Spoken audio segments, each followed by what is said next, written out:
আসসালামু আলাইকুম। আমি রাতুল। খানের খানাপিনা চ্যানেল নিয়ে চলে আসলাম আপনার সামনে। তো এবারে ভিডিওটা আসলে করার মতো কোনো রকম ইচ্ছা বা আমি কোনো উদ্দেশ্য নিয়ে ওখানে যাই নাই। আমি অন্য একটা কাজে গেছিলাম। তো কাজে যাওয়ার দরুন আমি আসলে ওইখানে দাঁড়ানোর পরে আমার পিছনে ছিল আপনার ঢাকা বিরিয়ানি হাউস, আপনি দেখছেন। তো আসলে ওদের এখানে আমি অনেকবার গেছি, যে আমি খাইছি। ওদের খাবার আমার কাছে কখনোই মনে হয় না যে আসলে এটা খারাপ। আমার ভালো লাগছে। ওদের মোরগ পোলাও বলেন, তেহারি বলেন বা যাই হোক, আমার কাছে মানে ভালোই লাগে। আমি মাঝে মধ্যেই খাই ওদের এখানে।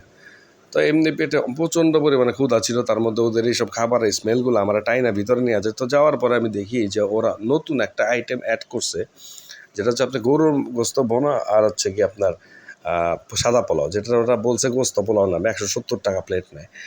তো আমার কাছে মনে হলো যে আসলে আমি তো তেহারি মোরগ পোলাও এগুলোর উপরেই থাকি, সবসময় খাইতেই থাকি, আর আমি প্রচুর খাই। আমি তো আপনারা জানেন, আমি আগেও বলছি, ঠিক আছে। তো যাই হোক, এই আইটেমটা দেখে আমার কাছে মনে হলো যে এটা কিন্তু মানে বেসিক্যালি আমার খুব ফেভারিট একটা আইটেম, যে গরুর মাংস ভুনা আর সাদা পোলাও। আমি বাসায় ওইটা খাই, সব জায়গায় খাই। তো ওদের ওইখানে এটা দেখে মনে হলো ওদেরটা আমি খেয়ে কেন টেস্ট করব না। তো অবভিয়াসলি আমি ওইটা নেই, ঠিক আছে। নেওয়ার পরে ওরা আমার দেয়, আপনারা দেখতে পাচ্ছেন মাংসটা দেখতে কিন্তু খুব ভালো লাগছে, ঠিক আছে। দেখতে যেমন ভালো, স্মেলটা অনেক ভালো। ওরা সুন্দর মতো সালাডটা আবার মাখায় টাকায় দিল। এ হচ্ছে পোলাও মাংস।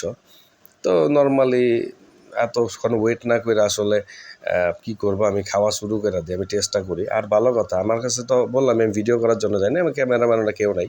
তো হোটেলের ওই জায়গার একটা ছেলের এতে আমি একটু ভিডিও করাইনি।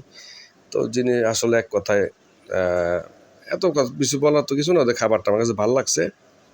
আপনারা ঢাকা বিরিয়ানি হাউসে আসবেন, আইসা অবশ্যই ওদের এই খাবারগুলো টেস্ট করবেন। খারাপ না, ভালো, আমার কাছে ভালো লাগছে। এলো বিষয়। আসসালামু আলাইকুম।